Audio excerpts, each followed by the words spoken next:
Do you have any revenue projection for that? At present, sir, we do not have, but currently we are preparing a study of the comparative excise taxation on ASEAN member states. Once we finalize the study, we can provide you, sir, with a copy. All right. Thank you for that. I'd like to call on the BIR. We'll start off with the government institutions and then later on the private sector.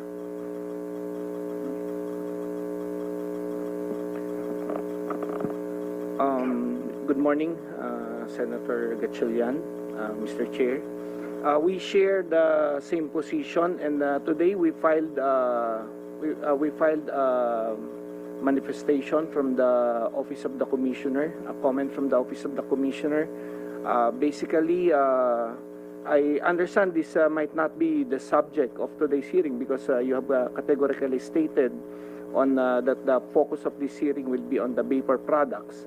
But we stated our comments on the lowering of the rate on heated tobacco products or non-parity of rates between heated tobacco products and cigarette products. We wish to maintain that cigarette products and heated tobacco products should be taxed at the same rate, Your Honors. But with regard to the vapor products, we share the same observation of the Department of Finance that it should not be lower than traditional tobacco, but in fact propose that it should be higher because one vapor product is not the same as consumption of one pack of cigarette. One pack of cigarette can be consumed in 300 puffs. The market shows that the lowest number of puffs you can consume one vape product is 600 puffs, as per their representation also in their labeling. So there's a non-parity in the from a revenue perspective. The revenue agency will be or the government will be losing a lot based on the consumption of these products because these products will be consumed at a longer time than one cigarette product, Your Honor. Thank you. I have some questions related to to BIR and to the other government agencies, but I'll reserve that later on so we can hear the comments. Yeah, Your Honor, we can also make comments regarding the enforcement later on. More particular, I have seen the recommendations. I suggest that we create a body on the illicit trade task force, which we have started since the term of Commissioner Lumagi. We have started this illicit trade task force as part of his project, but of course we are waiting for it to get support and funding from the agency. Thank you for that. We'll call on the DTI, who's the regulator of vape products in our country. Good morning, Mr. Chair. The TTI position is still being finalized, Mr. Chair. However, in general, Mr. Chair, we defer to the wisdom of Congress as well as the expertise of the DOF, the BIR, and the NTRC on the tax rates. But we do support the proposal of a unitary tax rate for salt nic and free-base nicotine, as well as we do also support the proposal to increase the tax rates. However, we're taking a different position as to the parity, Mr. Chair, that we're proposing that the excise tax on vape products should be lower if the purpose is to instill health consciousness to the public. But again, Mr. Chair, we defer to the wisdom of Congress as well as the experts on the tax rates. Thank you for that manifestation. I'd like to ask the DTI, how many free-base products have registered with the DTI? Thank you, Mr. Chair. For right now, we have 14 14 brands of freebase vape products registered with the DTI. There are ongoing applications for 164 more brands, also freebase, Mr. Chair.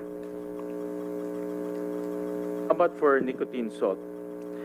We have we have not issued any license for nicotine salt, as well as ongoing applications.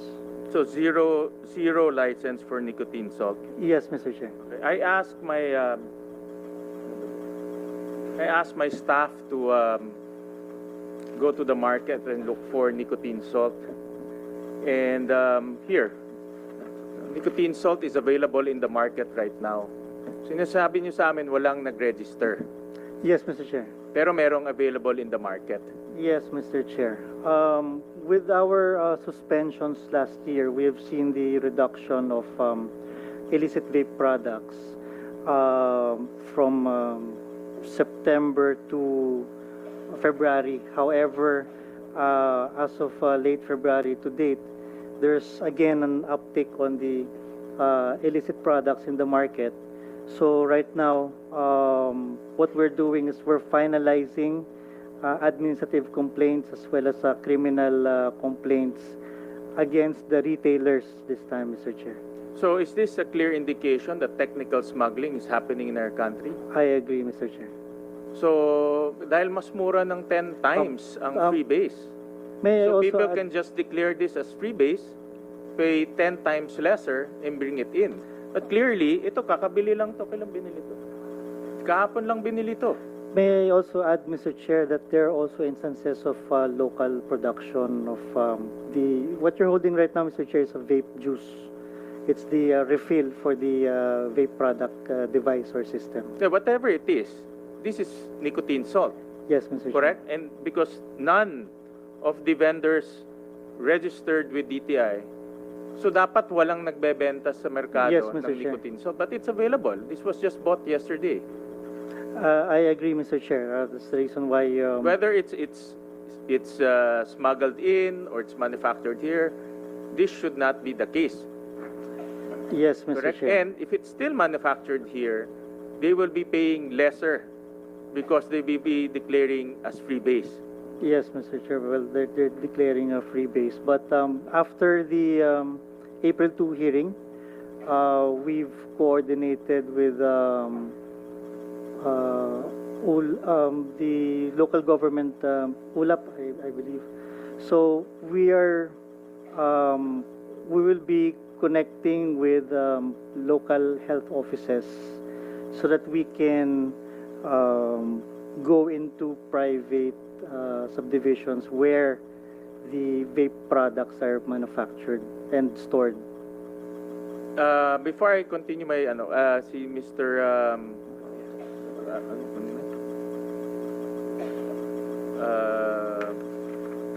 From the BIR, Mr. Sabariaga, Jetro? Your Honor. Yeah, Sabariaga. Go ahead.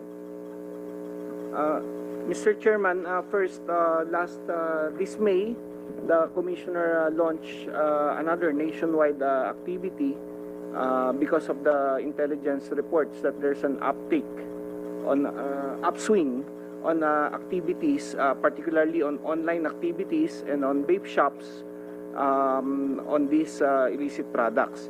But I'd like to correct the notion of the chair. The truth of the matter is, definitely, if these products were not registered with the DTI, these products were not registered with the BIR, no, and no authority to release imported goods and no calculation of taxes due were made on this product. Therefore, these products are all illicit products and are smuggled through the country. So there's no more variance dun sa ano ni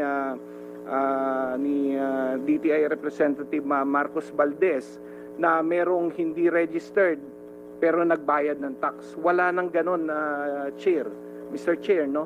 Sa pagka hindi registered sa DTI, hindi daman sa BIR yan, presumably hindi din nagbayad sa customs yan. So, yun po yung situation ngayon, Mr. Chair. So in this particular case, kung ganyan, it's the DTI who should be doing the raids and the enforcement, correct? Because hindi sila nag-register with the DTI eh. The first step is to register with the DTI, correct? We take the situation, Mr. Chair, as a one government approach. Even though this responsibility should be shared by DTI, Department of Health as the police power arm of the government in securing the health and safety of our public, the local government units, the PNP. Kaya nga ho yung recommendation namin, yung upcoming recommendation namin is for an illicit trade task force to this body, the creation of a body that will consolidate the efforts and channel the energy of this country into curbing this illicit trade. I think the first order of business is to mahuli lahat ng nagbebenta nito and erase this from the market, because this is precisely the products that our adolescents, our youth buys and uses. And the worst part is, ito walang selyo to. So meaning they're not paying taxes. They're not registered with the DTI. They're not paying taxes because there's no seal. And yet they're now filtering to the hands of our adolescents. That is now the problem. I agree, Mr. Chair. And actually, now that Mr. Marcos Valdez has shared that observation, medyo sobrang crafty na din ng market. Kasi when one of our observations in this nationwide vape activity, nung pagpunta namin sa mga vape shops, ang naka-display doon mga legit products, yung mga may stamp, mga registered products. But when you look at the Facebook pages of these vape shops, and if inquiries are made with the vape shops by people other than enforcement people, madidiscover natin na may ibinebenta sila at may pinagtataguan sila ng mga illicit vape products nila. And usually, tama ho yun, nasa bahayan. Recently, the BIR seized 81,000 illicit vape products, unregistered, unpaid ang taxes, in a night raid sa isang bahay being used as a warehouse. So ganun na ho kalala at ganun na ka-pervasive itong activity na ito.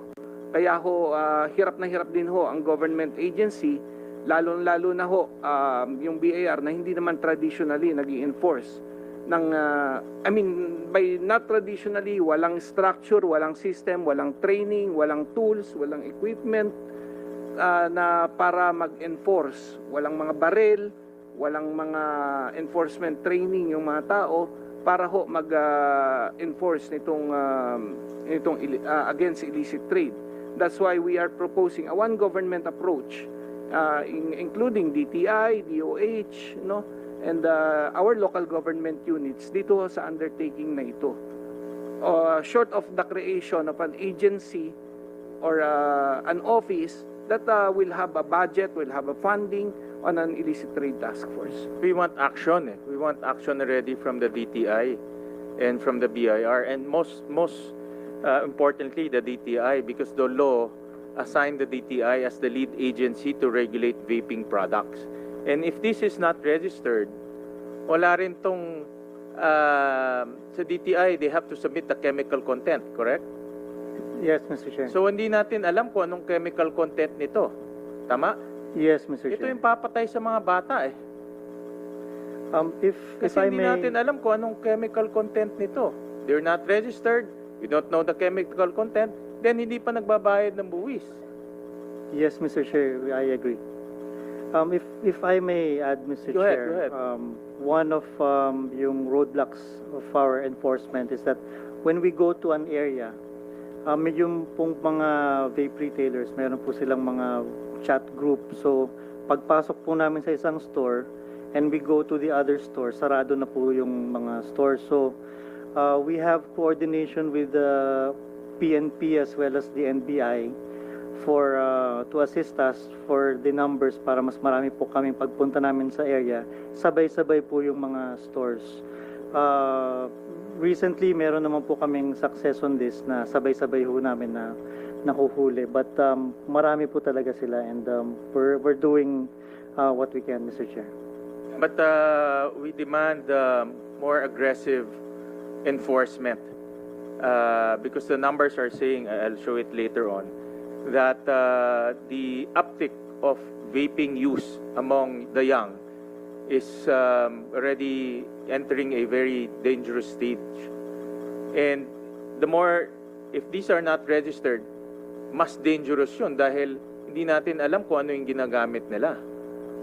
Because I know that in the law, part of the submission to the DTI is the chemical content. Yes, Mr. Chair. What do you call that certificate?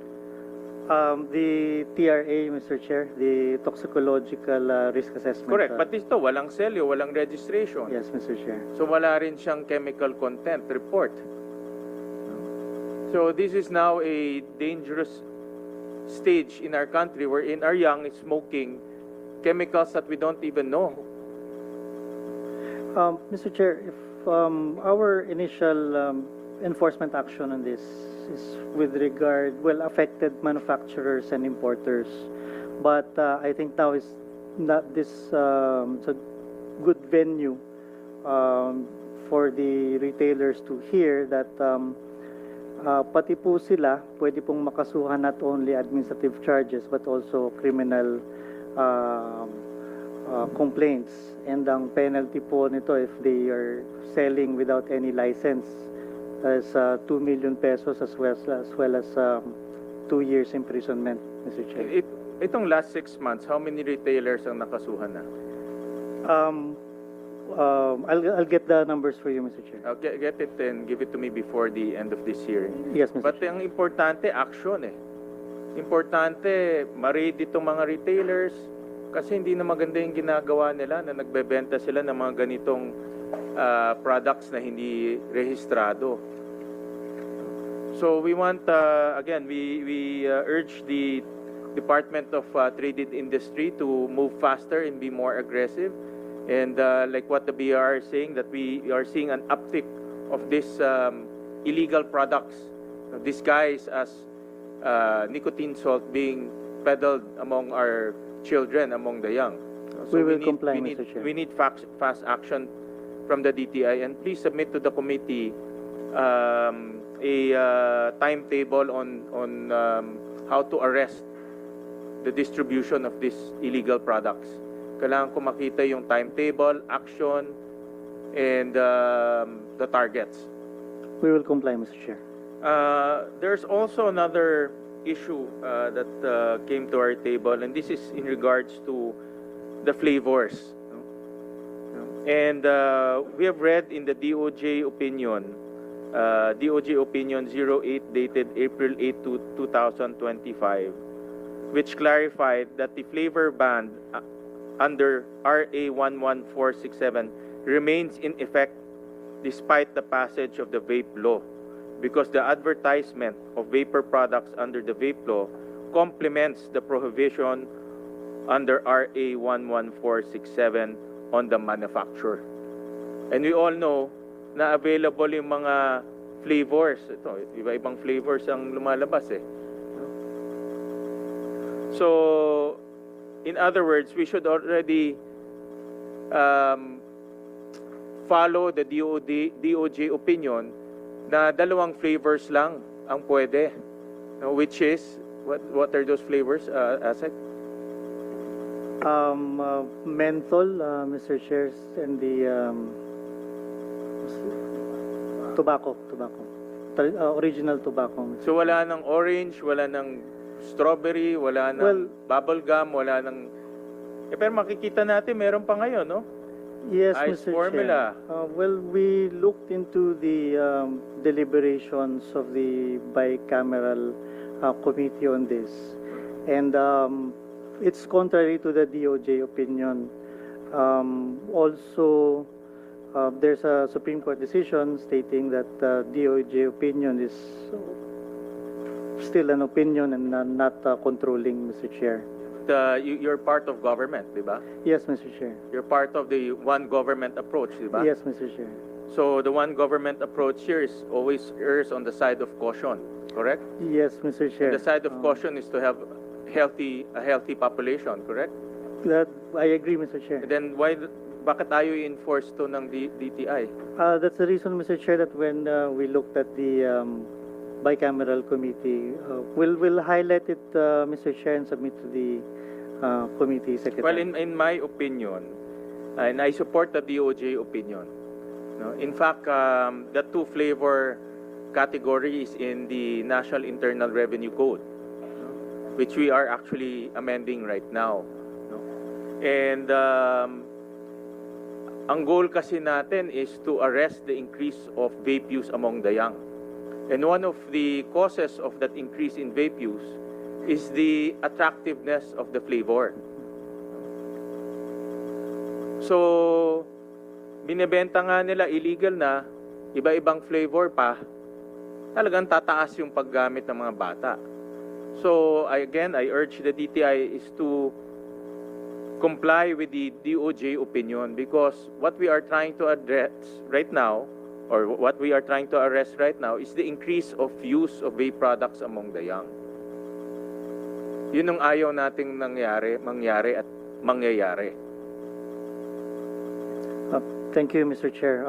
We'll take note of the position of the committee as well as the chair, and we'll revert on the Because matter, the Mr. goal Chair. right now, the goal of the committee is to have a unitary tax system between freebase and nicotine salt. And the reason for that is to arrest smuggling, because smuggling is filtering to our youth. And because the goal of the committee is to arrest that increase of use in our youth. And one of the reasons that we saw also is that flavoring of vape products. And that's why I support this DOJ opinion number 8, dated April 8, 2025, because it clearly states here that there should only be two flavors, menthol and tobacco, so that the youth will not be enticed with bubble gum, with strawberry, with green apple, watermelon. So we urge the DTI to comply with this DOJ opinion, because sabi nga kanina ni Mr. Jetro, one government approach tayo. And we should always err on the side of caution, and to make sure that we have a healthy populace. Yes, Mr. Chair. While we do support the proposal for a unitary tax rate as well as the increasing the tax rates, we will revert, Mr. Chair, to the committee on the DTI position on the DOJ opinion. Dapat wala nang report, dapat comply na. DOJ is here. Let me, yes, two comments we want to hear. Number one is on the vape products, and number two on that opinion that you have issued. Yes, Mr. Chair, good morning. On the particular House bill proposed, Mr. Chair, we defer to the appropriate agencies and the wisdom of Congress as this pertains to the imposition of taxes. On the particular opinion mentioned, Mr. Chair, this was issued particularly on the request from the Secretary of Health, requesting for clarification on whether or not the prohibition of flavor descriptors under RA 11900 is inconsistent with the flavor ban in 11467. And as mentioned by the good chair, the DOJ opined that there is no inconsistencies between the two laws, and in fact the later law, which is RA 11900, pertains to the advertisement of the vaporized nicotine and non-nicotine products. So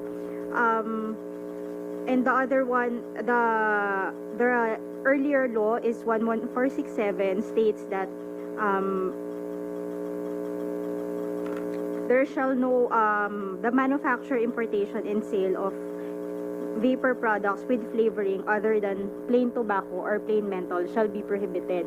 And the guidelines for this are RA 11900 provides the guidelines. It is the DOJ opinion that this later law provides for the guidelines on which the vaporized products can be advertised, Mr. Chair. But to put it simply, Attorney Nitura Kalugay, to put it simply, what should be allowed is only the sale of 2 flavors. Tama? If we are to harmonize the 2 laws, Mr. Chair, then yes, it is our opinion that there shall only be 2 flavors because the flavor descriptors are not part of this tobacco or plain menthol. So, in other words, what the DOJ is saying, that we should not see all those other flavors being sold in the different shops. Only 2 flavors should be sold in those shops. Tama? Yes, Mr. Chair. Okay. But Mr. Chair, we also recognize the opinion of the DTI that the DOJ opinion is merely advisory. So, Yeah, I know that. It's an opinion. But then again, if we want to move as one government, then we should use the more conservative approach, correct? Because we're addressing here public health of our children, of adolescents. yes, Mr. Chair, we agree. Diba? So that's why we have to err on the side of caution. If someone doesn't agree, then let them take it to the courts. Yes, Mr. Chair, we agree. Right. We'll call on the DOH.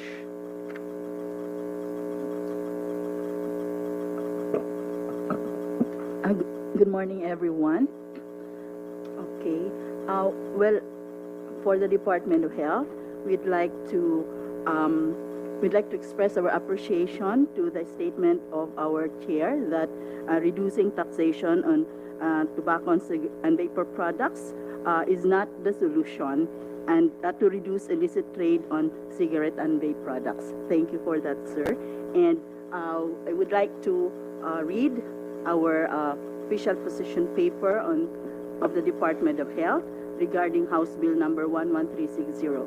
The Department of Health firmly opposes any and all measures that seek to disturb the existing tobacco excise tax indexation, and strongly supports the strengthening and implementation of a unified excise tax measure for vapor products.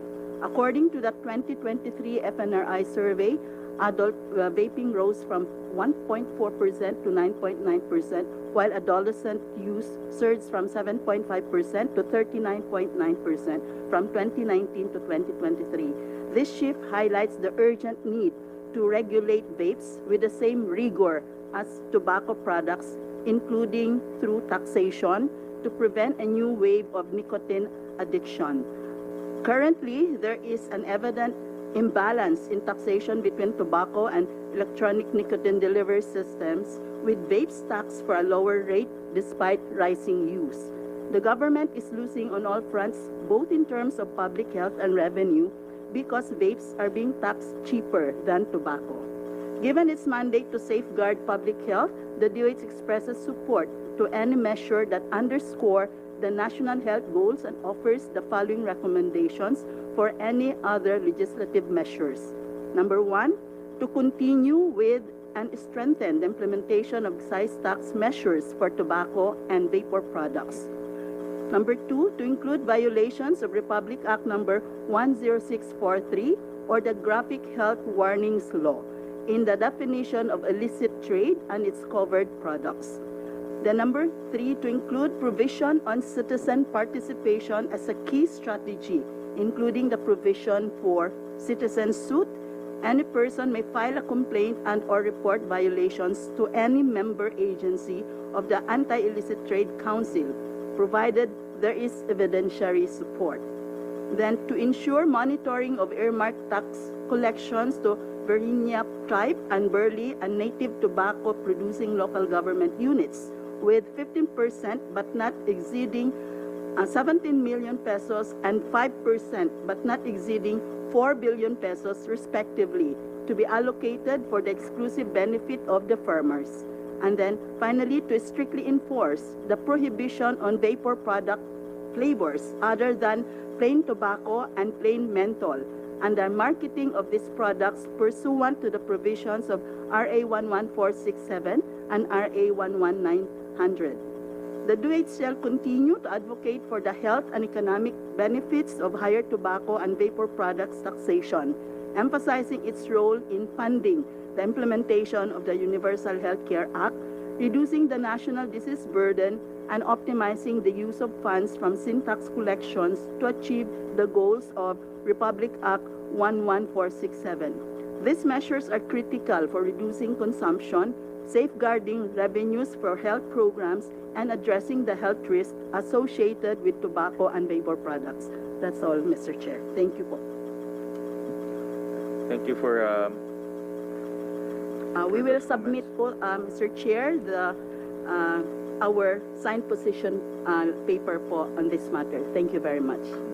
I'll show a slide on this is the we showed this last time during the hearing, and I will just show it. Slide 26. Click here. Slide 26. There. Prevalence of vapor product users in percentage form based on current percentage based on current smokers. So if you look at 2023, the smoking, the biggest increase in terms of prevalence in smoking vapor products or vape products came from the adolescents. Almost 40% of the current smokers came from the young population. Siya yung pinakamabilis pag-increase. No? 9% adults, 8% elderly, but 40% of the current smokers right now came from the adolescents. Is this the number that the Department of Health is also seeing? This is based from FNRI. Yes, Mr. Chair. And can you give us the reason why, the top 3 reasons why we are seeing this phenomena? Kasi laki, from 2021 it's only 7.5%. Now it's reached to 40%. And what am I afraid of is what we discussed earlier. The products being sold in the market is unregulated, unregistered, unregulated. So we don't know what they are smoking. No, it's being marketed here. It's being marketed as nicotine salt, being marketed as freebase, but we don't know what is the contents. No, hindi natin alam kung anong talagang laman niya. No? So in other words, at 40%, we don't know what they are smoking. So can you give us a reason why we are seeing an uptick, a strong uptick of vape product use among the young?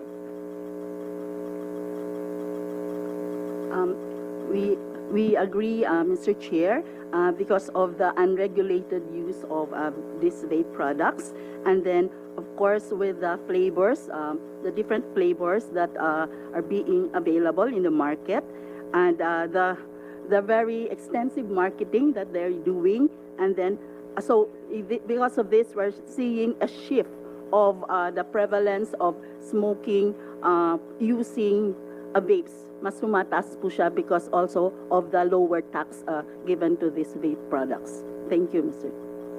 You said the flavors contribute to the use of vape products? Yes po, because it entices them to really use this because of masarap eh. Masarap po yung flavor niya.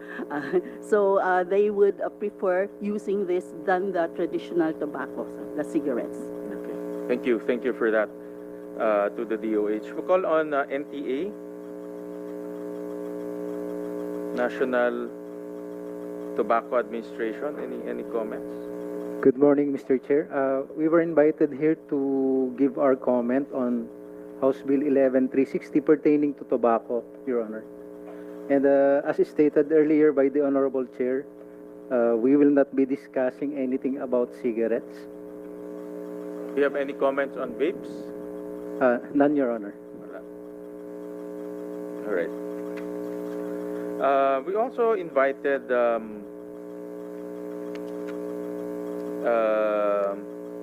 health advocates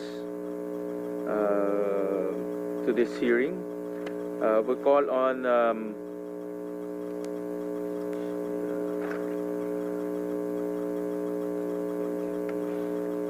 FDA, andyan.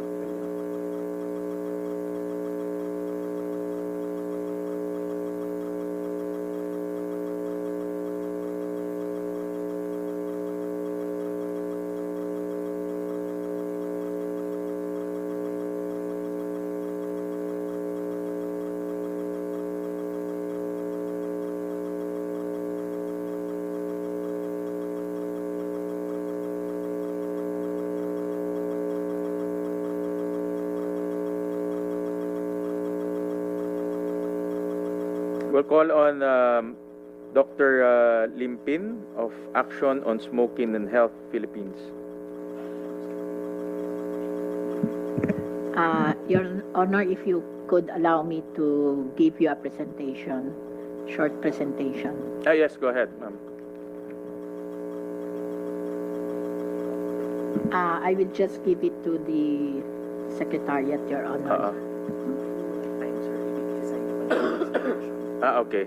While Dr. Limpin is preparing for a presentation, we'll call on Dr. Liachon of the Independent Health Reform, an Independent Health Reform Advocate. Good morning, Senator. I was prepared for the tobacco tax issue, but I'd like also to more or less comment on the problem related to the vape. I think, Your Honor, the tobacco and vape products are actually intertwined because there are actually toxic and addicting products that actually would actually hurt the Filipinos. And next slide. So therefore, this is actually not related to the H Bill 11360, but I'd like to summarize my recommendation. Since in 2012, we know that the Republic Act 10351 has been effective in terms of reduction of the burden of non-communicable diseases, and of course, tripling the funding for the Department of Health and of course to the PhilHealth. And with this, there has been a downshift towards the addiction, as shown a while ago by Your Honor. There has been a downshift in terms of the addiction to tobacco and then targeting the young ones. So therefore, the win-win solution, pun not intended, Senator Win, the win-win solution here is actually to increase the tax rates both for tobacco and also for vape. Since the target population for the vape will be the younger population, in which their formative years should actually be curbed at this point in time.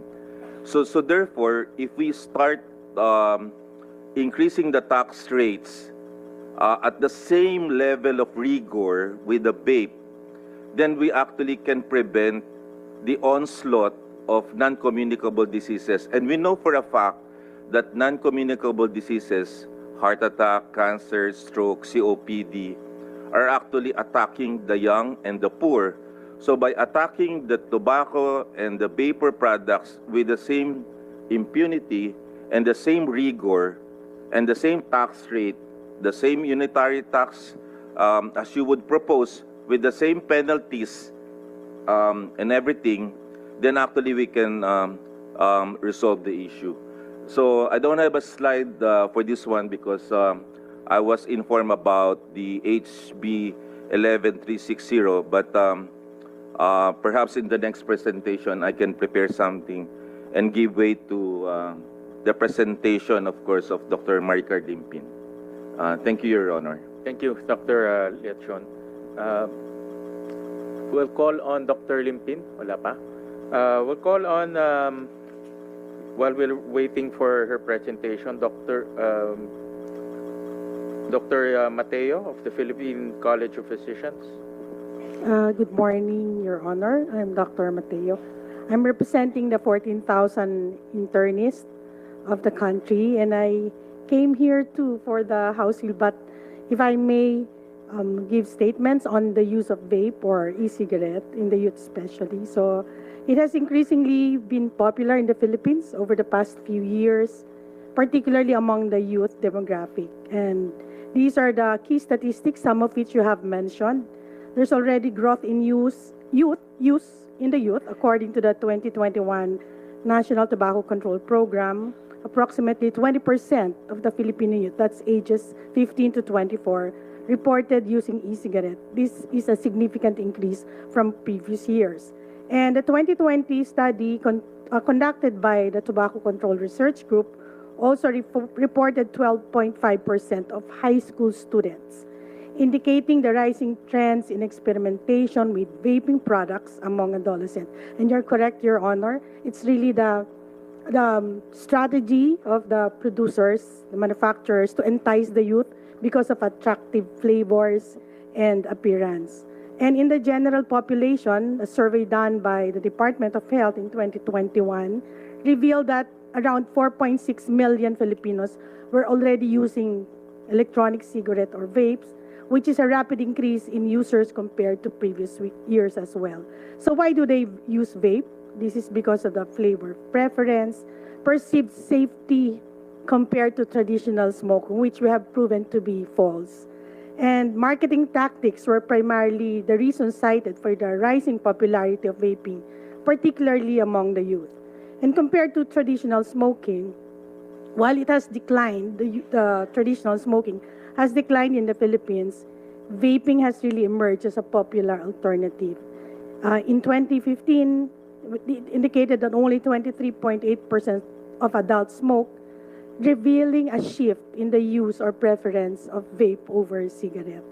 So on the health concerns, which is to us, this is mostly a health issue. No, it's more than health, than economics, while on the health side, it will also be reflected on an economic burden to the country. So the rise in vaping use has also coincided with concerns about tobacco-related health issues. DOH has reported rising instances of respiratory illnesses, often linked to vaping. And us in the front line, the healthcare professionals, especially me as a pulmonologist, we have seen a lot of cases of COPD occurring in the younger age group, whilst traditionally, or by science, we have COPD is usually seen in smokers for 50 years and above. Now, we have seen as young as 16 years old, 21 years old. So this is linked, and this should prompt a call for stricter regulation of vape products, and of course, tantamount to saying that the tax imposition on vape products should also be increased. So in response to the growing trend of vaping, the Philippine government implemented Tobacco Regulation Act, but we want to see more teeth on this, especially in imposition of higher taxes. So, of course, eventually, discussions should continue on potential bans and higher taxation to curb use among minors. So, in conclusion, the statistics reflect a concerning trend in vape use, especially the youth in the Philippines. And as vaping becomes more common, it is crucial to continue monitoring the health implications and consider implementing stricter regulations to safeguard public health. Your Honor, I speak on behalf of the 80 health professionals, and I'm sure we have all the same stand on the control and the use of vape and e-cigarette. Salamat po for the opportunity. Thank you. Thank you, Dr. Mateo. We'll call on Dr. Dance of the Academician of the National Academy of Science and Technology. Thank you, Mr. Chair. Magandang magandang hapon po sa lahat ng attend ngayong umaga. Mr. Chair, online po ako with the heads of more than 200,000 healthcare workers who are members of organizations they lead. And sisimulan ko po na sabihin na natutuwa kami na inilabas nyo ang inyong pagtutol sa mga provision ng House Bill 11360 ukol sa pagbaba ng tobacco tax. Naiintindihan po namin na gusto ninyong mag-focus doon sa vape and heated tobacco products. Doon wala po kaming tutol sa mga provision na yon kasi tingin namin talagang dapat itaas, no? Bakit tumataas mainly sa mga kabataan ng vape and heated tobacco products? Successful promotion po yun. Kaya lang po, Mr. Chair, nangangamba ang mga healthcare worker dahil sa tingin namin, sinagasaan kami ng House Bill 11360. Yung mga hearing po ng House Bill, dumating ilang oras na lang bago mag-meeting. Marami kinancel din, ilang oras lang at nandun na kami, biglang canceled, no? Tapos yung final vote was made past midnight, ilang tao na lang po ang nandun. So nangangamba po kami na bagamat tutol kayo sa rollback, ito'y pwedeng mangyari during the bicameral committee hearing. Kasi po, opaque na opaque po yung hearing At tingin namin, pagkakataon itong 11360 at nakatago dyan yung rollback ng tobacco tax.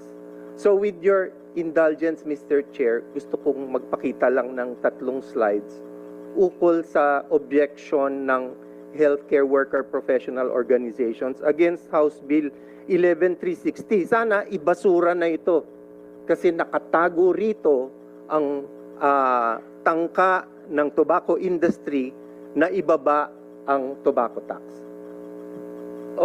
Kung okay lang po sa inyo, it's just 3 slides. Sige po. Go ahead, Dr. Dance. Bihira po kasi magsama-sama ang healthcare workers. Lagi kaming nag-aaway tungkol sa maraming bagay. Tungkol sa best way to take care of various diseases. Friendly arguments po. Bihira ho yung magkakapit-bisig kami in just 48 hours. Kasi nung nabalitaan po ng heads of healthcare organizations, professional organizations na pag-uusapan ng 11360, within 24 hours po, 6 na po na ang pumirma na heads. At ngayon po, this morning, 80 na po ang gustong pumirma sa aming petition. So ito po yung first slide lang.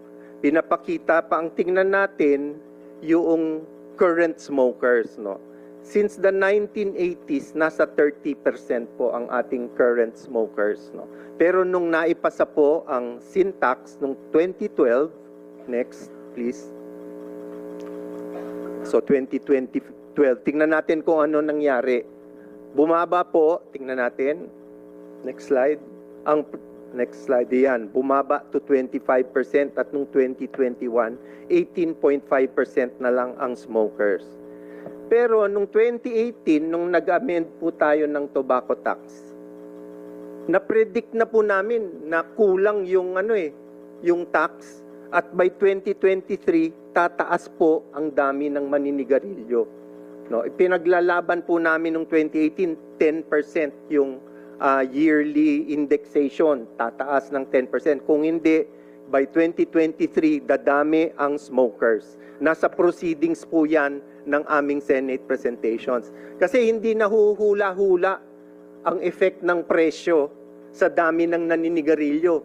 Agham na po yan Kaya na po nating calculate yung market forces na magiging sanhi ng pagdami ng paninigarilyo. So true enough, nung 2023, ito po ang nangyari. Next slide, please. Next, please. Yan, dumami na. Naging 23% ulit ang dami ng naninigarilyo. Next, please. And next, please. Pag bibilangin ho natin, hindi yung porsyento, bilangin natin yung dami ng naninigarilyo. Nandun na naman tayo sa dami ng naninigarilyo noong 2008. No? 17 million Filipino smokers. Next, please. So, para sa amin hong mga, para lang ho ng konti, atras tayo. Para mapaliwanag ko ng isa-isa. Okay. Para ho sa aming mga healthcare workers, itong tobacco tax at saka vape tax, may revenue tayo dyan. Pero para sa amin, ito'y mga bill tungkol sa kalusugan ng Pilipino. No? Pag-uusapan mamaya ng mga kasama namin na pag sinunod yung 11,360, mawawala ang kita up to 17 billion every year para sa gobyerno. 40% po niyan, 6.8 billion, ay dapat para sa PhilHealth, para pag-alaga ng mga may sakit. Pero hindi ho yan ang gusto kong pag-usapan. Pag-usapan natin yung kalusugan. Next. Sa kasalukuyan po, there are 88,000 deaths every year dahil sa tobacco sa Pilipinas. Alam nyo ba kung ilan yan kada araw? 250 deaths. Parang may bumagsak na commercial airline every day. Pag may bumagsak na eroplano, takbuhan tayo ron at lumalabas sa headline. Pero 250 deaths a year from tobacco, walang pumupunan yan kasi statistic yan eh. Nangyayari yan all over the Philippines and every day. Kaya hindi tayo nagugulat. Pero napakarami po niyan. 250 deaths per day. No? Next, please. Pag pinasaho ang mga syntax rollback provisions, sabi nila hindi daw yan rollback. Binababa nila yung indexation. Hindi yan rollback. Rollback pa rin yan compared to the status quo. Ang estimate namin, there will be 200,000 new smokers a year. 2 million in the next 10 years. So aakyat yan to 19 million smokers. Kalahati sa kanila, yan ang ikamamatay nila. Kaya nagugulat po kami na meron tayong mga mambabatas na isinasanla ang buhay ng taong bayan para sa kita. No? Hindi man kita ng gobyerno kasi nawawala ng gobyerno. Kita ng tobacco industry. Namamangha rin kami na may mga Pilipino sa tobacco industry na walang pake kung dumami ang mga maninigarilyong Pilipino. Next, please. Additional deaths doon sa 88,000. Additional 2,000 will die every year because of that rollback. Next, please. Indirect cost. Magkano ba ang nawawala sa atin dahil nagkasakit, nawalan ng trabaho, namatay ng hindi pa oras? No? 500 billion a year ang halaga po nun. Yung direct cost sa tansya namin, at pwede ho naming isumite ang mga calculation namin, Mr. Chair. Next, please. Ang direct cost sa pag-alaga sa mga nagkasakit, hospitalization, pag-inom ng gamot, 250 billion. So ang nawawala sa taong bayan dahil sa rollback, mga 7 dahil sa tobacco smoking, is about 750 billion pesos a year. Magkano bang kinikita natin? Mga 150 billion a year. Walang paraan na talunin ito ng ating kinikita dahil sa tobacco. Next, please. So yan po yung apila namin. Mr. Chair, tuwang-tuwa po kami na sinabi niyong tutol kayo sa rollbacks ng tobacco. Sana maintindihan ito ng mga kasama nating dito sa tobacco industry. Ilan sa mga tobacco companies, sila na nga ang nagsabi na gusto na nilang pababain ang dami ng naninigarilyo. Ngayon, ibababa na naman natin ang buwis sa tobacco at pararamihin na naman natin ang mga naninigarilyo sa Pilipinas. Hindi ba parang tinitinda natin ang buhay ng Pilipino para sa kita ng isa lang na industriya? So, ito pong, next please. Ito po yung mga iba-iba hong mga signature ng iba-iba. No? Babasahin po ni Dr. Mateo mamaya yung amin petition. Ang petition po namin, ibasura na yung 11,360 kung di man yung provisions nito tungkol sa tobacco. Nangangamba po kami kasi kayang-kaya i-railroad during the bicameral committee meeting.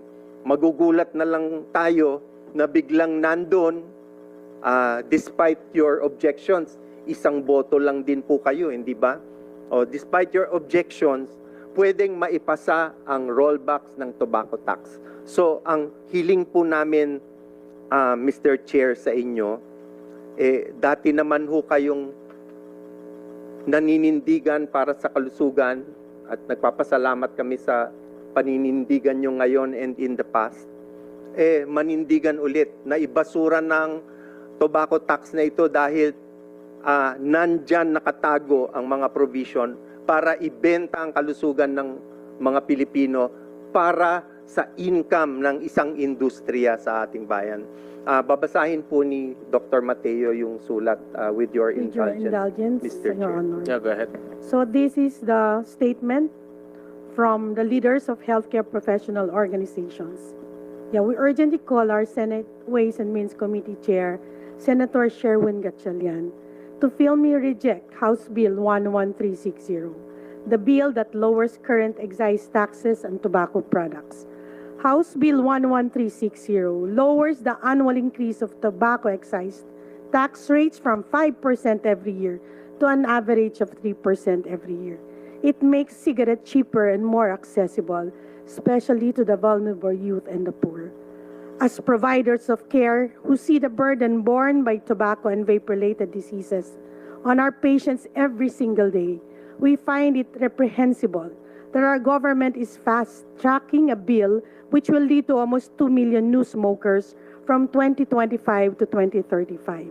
Many of these smokers come from the youth, and half of them will die from tobacco-related diseases in the future. The lives of our patients and our children will be sacrificed for the interest of the tobacco industry. House Bill 11360 will deliver a devastating blow not only to health, but also to revenue. It will lead to at least 167 billion pesos in foregone tobacco tax revenues from 2025 to 2035. 40% of those revenues are allocated towards implementing universal health care. Lowering tobacco taxes will not solve the problem of illicit tobacco trade. Global literature shows that illicit tobacco trade is combated effectively through enforcement and not through lowering of tax rates. In the end, the beneficiary of this rollback is neither the government nor the people. The only beneficiary will be the tobacco industry. Senator Gatchalian, Your Honor, the lives of millions are at stake. We seek your support to reject House Bill 11360 to live up to your reputation as champion of health and of the youth.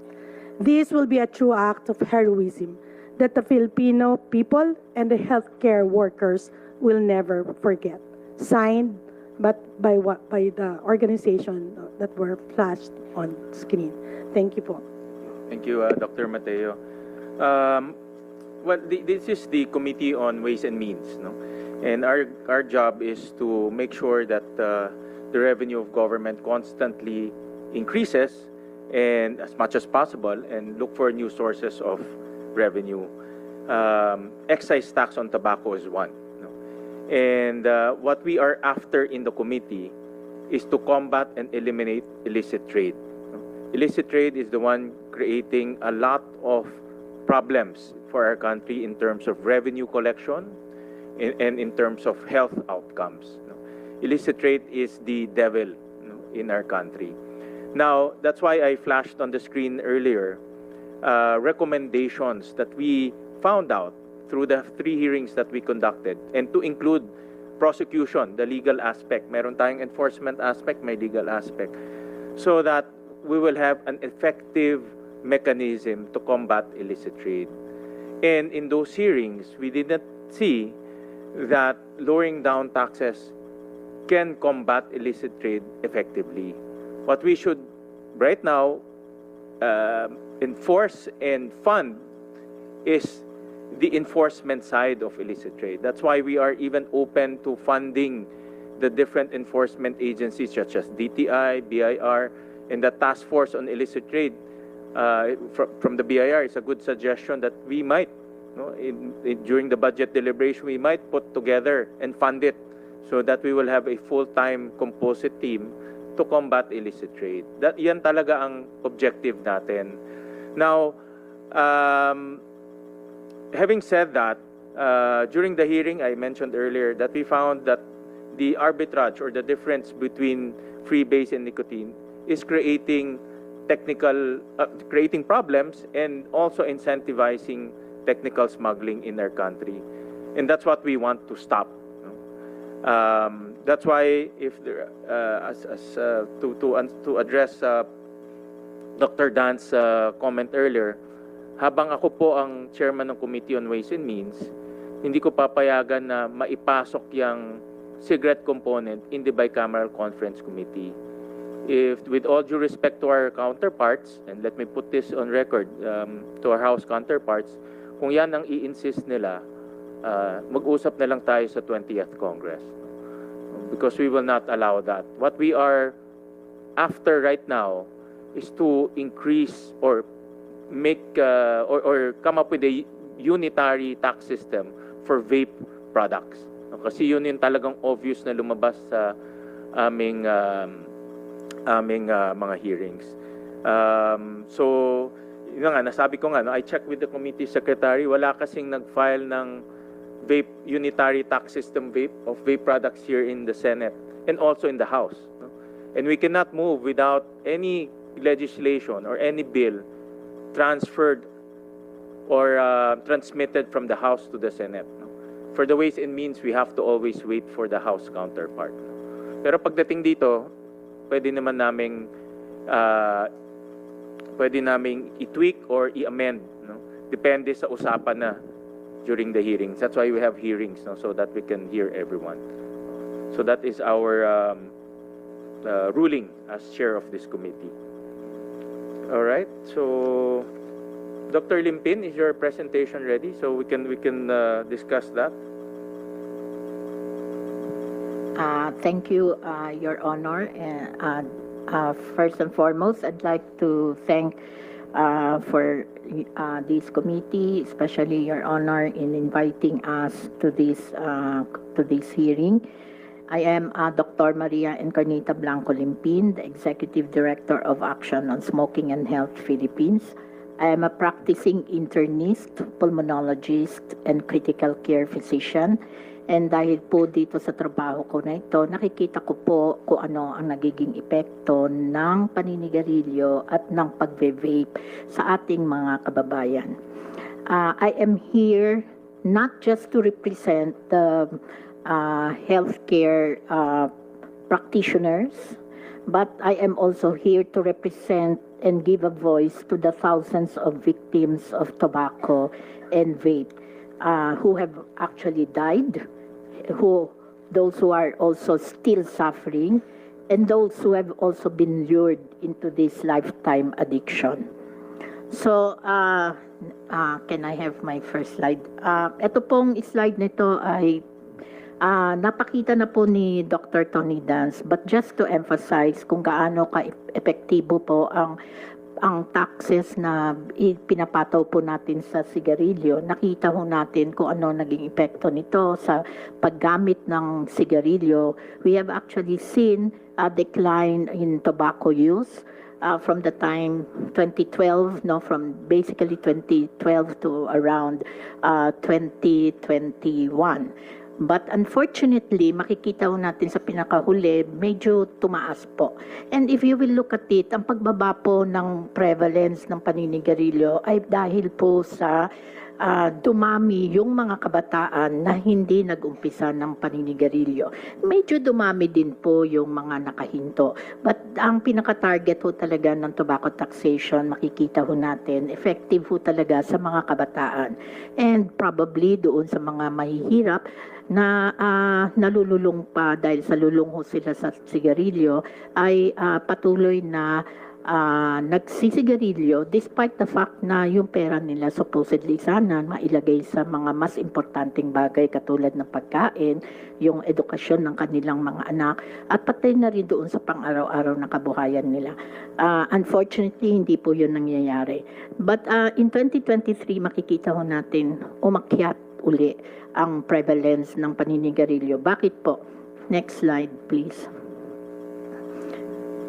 Yes, so dito pinapakita po, unlike what you have actually shown to us, Your Honor, I'm actually using the Global Adult Tobacco Survey as well as the Global Youth Tobacco Survey, which is a survey that has been conducted in collaboration with the Department of Health, with the WHO, as well as the Center for Disease Control.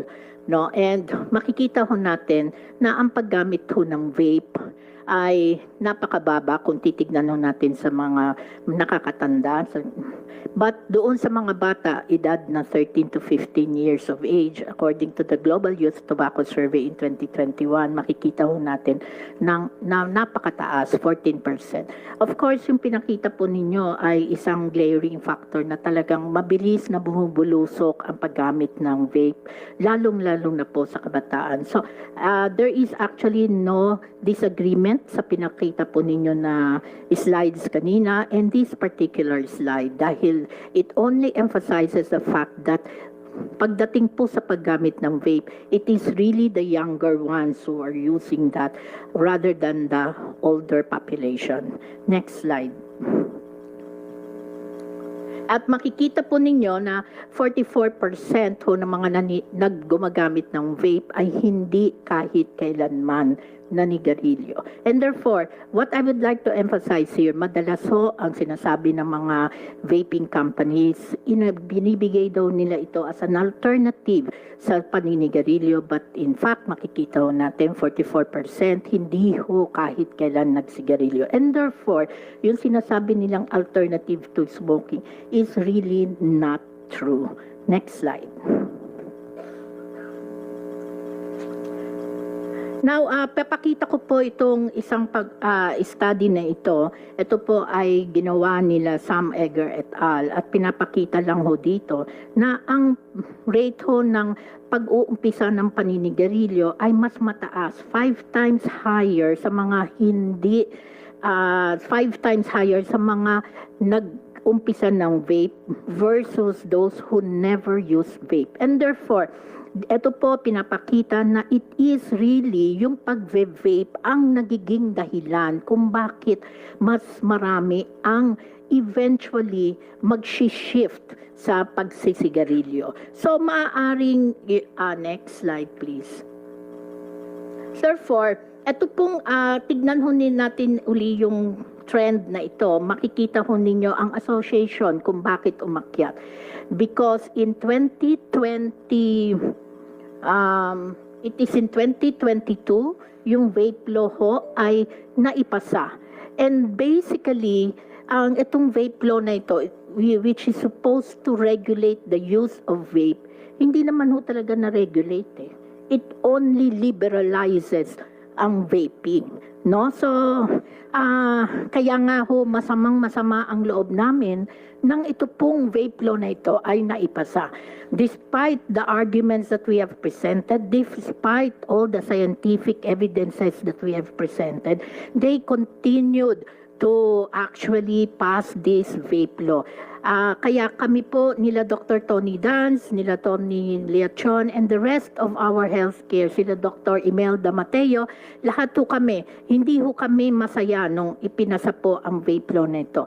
And this actually led to further increase in smoking prevalence. So, sa amin hong ano mga possible explanation sa pag-increase ng prevalence, it is the number of those who have started to smoke primarily because of the vape liberalization law. That is next slide. Nauna na ako sa slide ko. Next slide. Okay, then the other factor po, of course, we cannot argue on this. Yun hong marketing tactics ng ating mga vaping companies. No, ito po ay makukuha, ito po ay doon sa website ng RELX, no, makikita ho ninyo kung paano nila talaga iniengganyo na as if talagang this is really a fad among the young, no? Mga bata yung mga nakikita ho natin nagve-vape. Next slide. And tanong ho ninyo, flavors is one of the main reason kung bakit ang mga kabataan ay gumagamit ng vape. Tignan ho ninyo ang itsura nito. Next slide. And do you think, alam mo ba ninyo kung gaano karami ang flavors that is present worldwide? Yan, makikita ho ninyo, di ba? Sino ho ba talagang naiengganyo sa ganyang klase ng flavor? Wala namang iba kundi kabataan. Di ba? Next. O, di ba, pati may chicken, may waffles, would you believe, may bacon pa, meron pang durian flavor, you know, sila, depende tung sa kung ano ang gusto ng mga tao sa isang lugar. Next slide. Paki-click lang po. So, there are more than 15,000 flavors in the Philippines. From what we know, there are already more than 7,000 flavors in the country. Therefore, all of these flavors are really enticing our young to start into the vaping addiction. We are calling it an addiction because almost all these vapes contain nicotine. It will be very seldom na makakakita kayo ng walang nicotine. Even among those na sinasabi nila does not contain nicotine, sa pag-aaral ho in the US, in the UK, and even in Australia, lahat ho sila nakita nila sa pag-aaral nila na kahit yung mga nagsasabing walang nicotine, still contains nicotine. And that is the reason why they are so sure of saying na pwedeng gamitin na pang-alternative ang vaping sa sigarilyo. Bakit? Ano ang parehas na component na nakaka-addict sa isang tao? Nicotine. And nicotine is present in both tobacco and vape products. Next slide. Next slide. Pinapakita ko lang ho dito. Ano pa po ang nakakaengganyo sa mga kabataan? Next slide. Yes. So, ito po yung mga naunang mods. Makikita ho ninyo, malalaki pa ho ang tangke. Siguro yung mga nauna-una ho sa atin, ito ang mga unang ginamit. Pero makikita na ho ninyo ang mga, ngayon, ang mga bagong mga pods o mga vape products na makikita ho ninyo. And makikita ninyo kung gaano ka-attractive ho ang lahat ng mga yan. Diba? Ang itsura ng nila ay mukhang flavor. Talagang, sino ho ang maiengganyo dito? Ang mga matatanda? Maybe. Kasi lalo na kung kahit ho yung mga matatanda na isip bata na gusto ang mga ganyang klase ng kulay, maiengganyo rin, no? But ang pinakaunang-unang maiengganyo ay ang mga kabataan. Next slide. Next slide. And meron pa ho silang ganito. Would you believe na ito po ay isang klase ng pads? No? And who will ever think na ito ay isang pads? No? So this is definitely